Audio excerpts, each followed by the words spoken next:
Archer Avenue, just outside of Chicago, is known to many locals as a road to avoid late at night. The road, winding through dense woods and a nearby cemetery, has been the setting for countless reports of strange sightings, eerie sounds, and terrifying encounters. But one story, in particular, stands out as one of the most chilling. In 2016, a young couple, Brian and Jess, were driving home late after attending a family event in the city. The night was crisp and clear, with only the occasional car passing them as they made their way down Archer Avenue. Brian was at the wheel, and Jess was quietly scrolling through her phone, half listening to the low hum of the radio. As they approached a particularly dark stretch of the road, Jess looked up, feeling a sudden sense of unease. The trees lining the road seemed to close in, their branches twisting into unnatural shapes under the moonlight. She couldn't explain it, but something about the road ahead felt wrong. "Slow down," she told Brian, her voice shaky. Brian glanced over at her, confused. "What's wrong?" "I don't know," Jess replied. I feel like something's out there." Have you ever had that sudden feeling of dread while driving at night? That feeling where your instincts tell you something's wrong, but you can't quite explain why? What do? Keep driving or stop to investigate? Brian chuckled nervously, but eased off the gas, slowing the car. As they rounded a bend in the road, their headlights illuminated something that made Jess gasp. There, standing at the edge of the road, was a woman. She was dressed in what looked like an old-fashioned white dress, the fabric flowing in the slight breeze. She wasn't walking, just standing there, staring into the woods. Brian slowed the car even more, squinting through the windshield. "What is she doing out here?" he muttered. Jess couldn't take her eyes off the woman. Something about her was deeply unsettling. Her face was pale, almost ghostly, and her eyes seemed hollow. Before Brian could say anything more, the woman turned and began to walk toward the car, her movements slow and deliberate. Jess panicked. "Brian, drive now." But as Brian pressed the gas pedal, the car sputtered and stalled. His face went pale as he turned the key again and again, but the engine wouldn't turn over. "This can't be happening," he muttered, sweat forming on his brow. The woman was getting closer. Jess grabbed Brian's arm, her voice rising in fear. "Brian, she's coming. Go, go, go." Brian frantically kept turning the key, and after what felt like an eternity, the car roared to life. Without hesitating, Brian slammed his foot on the gas, speeding down Archer Avenue. As they drove away, Jess glanced back through the rear window. The woman was gone. There was no trace of her, no sign she had ever been there. Just the empty road and the swaying trees. Jess's heart was racing, her breath coming in shallow gasps. "What the hell just happened?" she whispered. For the rest of the drive, neither of them spoke. The fear was palpable in the car, the tension so thick it was suffocating. When they finally got home, they sat in the driveway for a long time, trying to process what they had seen. A few days later, Jess couldn't stop thinking about the woman. She did some research on Archer Avenue and discovered something that sent a chill down her spine. The road was notorious for ghost sightings, particularly of a woman known as Resurrection Mary, a young woman who had died in a car accident in the 1930s and was buried in Resurrection Cemetery, not far from where Jess and Brian had seen the figure. According to the legend, Resurrection, Mary was often seen hitchhiking along the road, only to vanish when drivers stopped to offer her a ride. Some claim she appeared in the middle of the road, forcing cars to stop, while others reported seeing her walking through the cemetery at night. Jess's blood ran cold as she read the stories. The woman they had seen matched the descriptions exactly. Pale skin, a white dress, and hollow eyes. There was no doubt in her mind. They had seen the ghost of Resurrection Mary. For weeks after the encounter, both Jess and Brian were plagued by nightmares. In every dream, the woman appeared, her hollow eyes staring right through them. They avoided Archer Avenue completely, refusing to drive anywhere near it at night. But one night, several months later, they found themselves on Archer Avenue again. This time, it was unavoidable. A detour on the highway led them straight onto the road they had sworn never to drive again. The moment they realized where they were, Jess's heart started pounding. The road was eerily quiet, the only sound the faint hum of their engine and the occasional rustle of leaves in the wind. They drove in silence, both of them scanning the road ahead for any sign of the woman. But this time, the road was empty. As they passed the cemetery, Jess glanced out the window. There, just beyond the gate, she saw a figure, a woman, standing silently among the graves, watching as they drove by. Jess didn't say a word. She didn't have to. They both knew exactly who it was. Have you ever heard of Archer Avenue or Resurrection Mary? Many locals swear by their experiences, but what about you? Would you dare drive down that haunted road at night? Share your thoughts or any personal stories in the comments below. It was a cold October night, and Mark had just left his friend's house after a long day of catching up. It was almost midnight, and the moon hung low in the sky as he got into his car and started his drive home along Route 16. The highway was notoriously desolate at night, stretching for miles through dense forests, with barely any other cars in sight. Mark didn't mind the solitude. He enjoyed the quiet, the soft hum of his engine, and the rhythmic bounce of the road beneath his tires.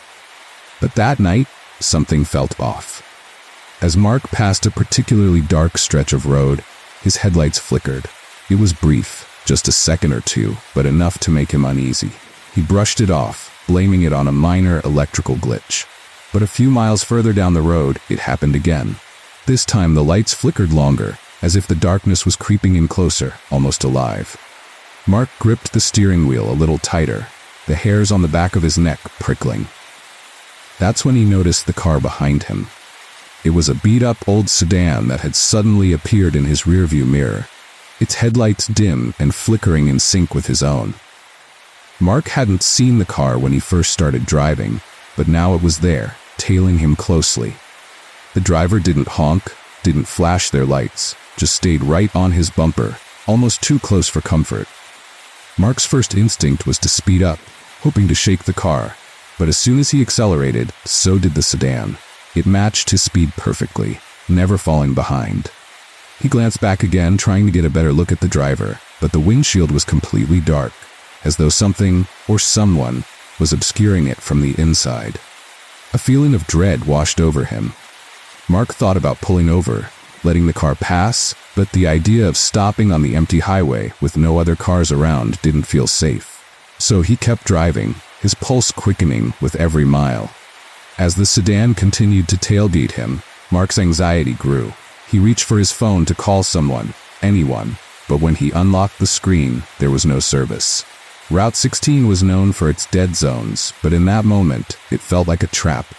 The car behind him suddenly swerved to the left as if to pass him, but instead of speeding ahead, it drifted into the opposite lane and matched his speed again, this time riding parallel to him. Mark looked to his left, expecting to see the driver, but the windows of the sedan were pitch black, almost as if they'd been painted over. No face, no shadow, nothing. Just blackness. Mark's heart was pounding now. He pressed down on the gas pedal, determined to outrun the strange car, but no matter how fast he went, it stayed beside him. That's when it happened. In the blink of an eye, the car vanished. One moment it was there, its engine humming alongside his, and the next, it was gone. No screeching tires, no taillights fading into the distance, just gone. Mark slammed on the brakes, skidding to a stop in the middle of the road. He looked around frantically, expecting to see the sedan reappear, but there was nothing. Only the eerie silence of the night and the steady rhythm of his own breathing. His headlights illuminated the empty road ahead, but no car, no driver, no signs of life. Shaken, Mark drove home, unable to shake the feeling that something unnatural had followed him that night. Weeks later, Mark mentioned the experience to a local mechanic while getting his car checked for the flickering lights. The mechanic gave him a grim look and asked, "Route 16? You're lucky you made it home." Mark was confused, so the mechanic explained. Years ago, a man driving an old sedan had died in a head-on collision along Route 16. Locals had reported seeing a ghostly car following them late at night, always disappearing without a trace. No one knew why it appeared, but those who encountered it never forgot. Mark realized then, he hadn't been alone on that road after all. It was the summer of 2003 when Emma had her chilling encounter. She was driving back home from her friend's wedding. a long drive that took her through several small towns and winding rural roads. County Road 44 was one of those roads, narrow, poorly lit, and surrounded by thick woods on both sides. Despite the isolation, Emma found the drive peaceful, with only the sounds of the wind outside and the soft hum of her car's engine. But that night, something happened that Emma still can't explain to this day. As she drove further down the lonely stretch of road, she saw something ahead, just barely illuminated by her headlights. At first, she thought it was an animal, maybe a deer or coyote, but as she got closer, she realized it was a person. A man was standing by the side of the road, dressed in a tattered jacket, his thumb out, clearly hitchhiking. Emma's first instinct was to drive past him. After all, it was late at night, and she was alone. But something about the man seemed off. He didn't look like your typical hitchhiker. There was a strange stillness to him, like he was waiting, watching. Have you ever been driving alone at night when you spot something or someone that just doesn't feel right? Do you stop? Or do you keep driving and ignore that uneasy feeling? Emma slowed down as she approached against her better judgment. Maybe he needed help, she reasoned. But as she got closer, she noticed something strange. His eyes. They seemed hollow, almost too dark for the dim light around him. Her gut screamed at her to keep driving, but before she could make a decision, the man stepped out onto the road, directly into her path. Heart racing, Emma swerved, narrowly avoiding him. As her car came to a stop on the side of the road, she glanced in her rearview mirror, expecting to see the man standing there, maybe yelling or gesturing angrily. But he was gone. The road behind her was completely empty. Her pulse quickened as she scanned the area, her headlights casting long, eerie shadows across the trees. There was no sign of him. He had vanished. Emma sat in her car for a moment, trying to make sense of what had just happened. Had she imagined it? Was her mind playing tricks on her after a long day? But as she reached for her phone, her hands trembling, she realized she had no signal. County Road 44 was notorious for its dead zones, but in that moment, it felt like the road itself was trapping her. With no other option, Emma continued driving, this time faster than before, her heart pounding in her chest. She couldn't shake the image of the man's hollow eyes or the way he had disappeared so suddenly. When she finally reached home, she rushed inside, locking the doors behind her. But the story doesn't end there. A few days later, Emma told her father what had happened. He grew quiet, his expression serious. Then he told her about a local legend, one that had been whispered about for years. According to the tale, decades earlier, a man had been hit by a car while hitchhiking along County Road 44 late at night. He had died instantly, but some say his restless spirit never left. Locals claimed that every few years, drivers would encounter a hitchhiker who would vanish without a trace, just like Emma's encounter. The police had looked into the reports over the years, but found nothing. To them, it was just another ghost story. But for those who had seen him, the hitchhiker was very real and very terrifying. Emma never drove County Road 44 alone at night again. She couldn't shake the feeling that if she ever did, she might not be as lucky the next time. Have you ever felt that chill in the pit of your stomach while driving down a dark road, seeing something or someone you couldn't explain? Share your experiences in the comments below, and don't forget to subscribe for more terrifying true stories like this.